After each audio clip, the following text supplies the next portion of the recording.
All right, guys, it's Copper Cutlass, and happy Sunday Fun Day to you guys.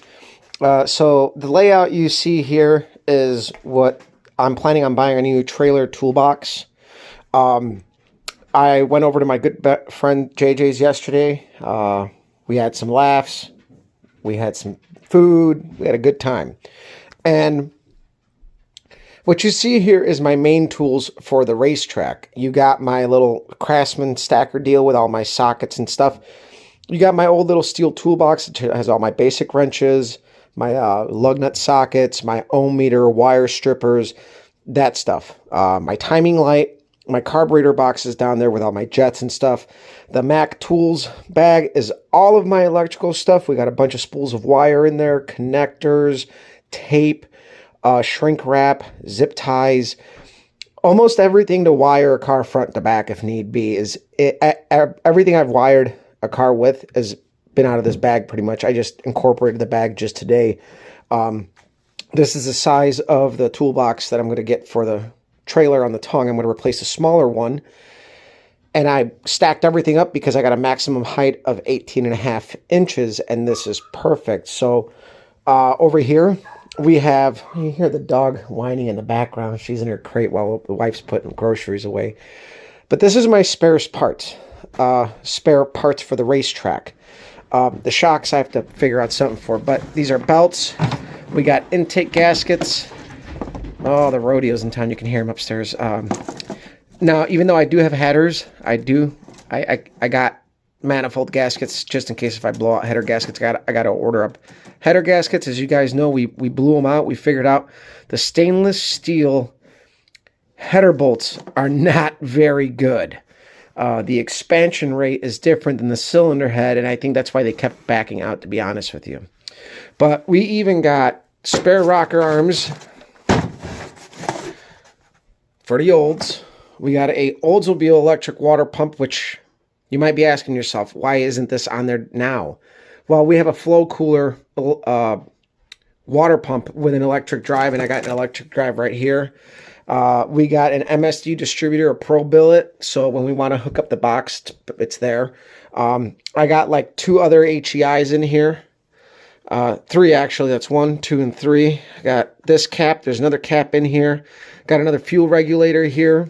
I do have to get a backup fuel pump. I have a 850 carb down there just in case. Obviously, you guys saw belts. We got our lights, our tower lights. I do have conduit that I clamp onto the trailer, and at night we have our LED lights for lighting in the pits since we are kind of in the boonies.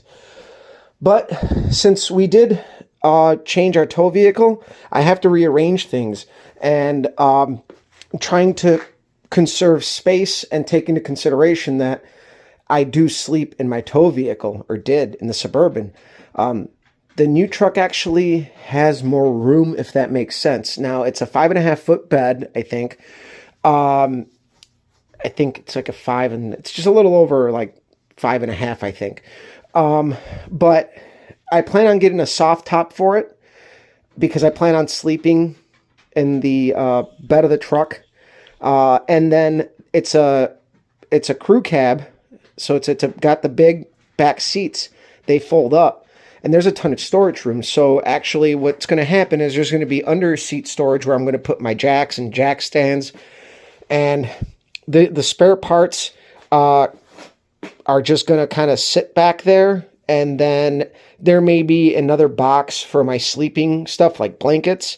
And I already got a fold-up mattress in mind. So again, we're kind of not reinventing the wheel. We're just reassessing what our situation is going to be for the summer. And although racing isn't for another couple of months, pretty much 3 months, February, March, and we really don't start racing until the end of April, but we have to start tuning sometime in April, which we don't really need to tune. The car is figured out, so we just need to go out there and run it. But we do have things to do to get everything, figured out as we do camp for our races. It's kind of nice to be able to wake up, good to go. And this is going to be more organized actually than the Suburban. And I won't kill the bed space like in the Suburban. I killed all of the storage space in the back because of the way that I had everything. I couldn't load up an engine in there. I couldn't do so.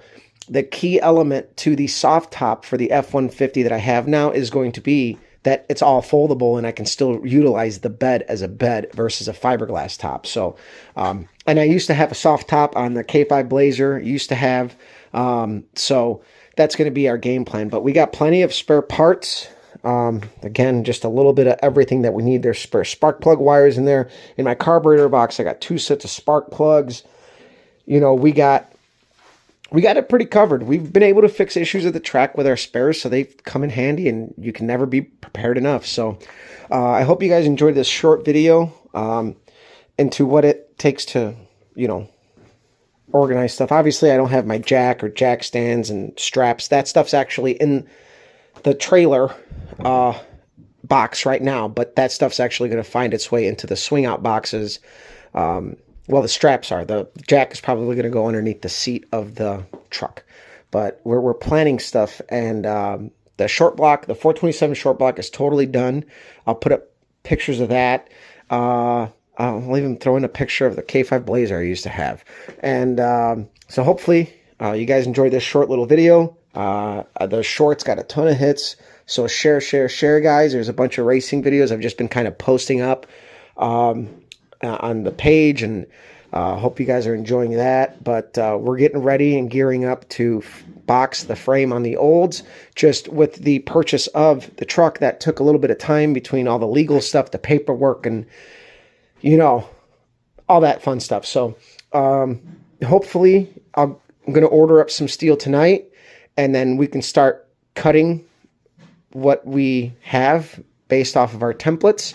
We could start shaping it all up in there and burn it in, and eventually relocate the Pontiac so I can set the car dead center and cage it. The cage kit isn't a lot.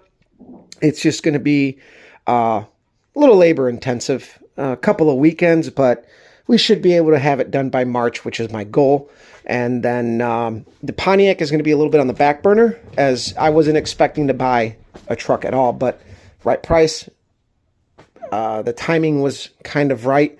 In the long run, it should work out, hopefully. But I just needed to jump on it because it was going to, you know, it was either going to be put a little bit of money into the Suburban right now and only have it last a couple more years, or just get something right now instead of waiting until the fall. And I figured something right now is better than later and having more issues. And if we do any amount of racing like we did last year, definitely it's the right choice to go to.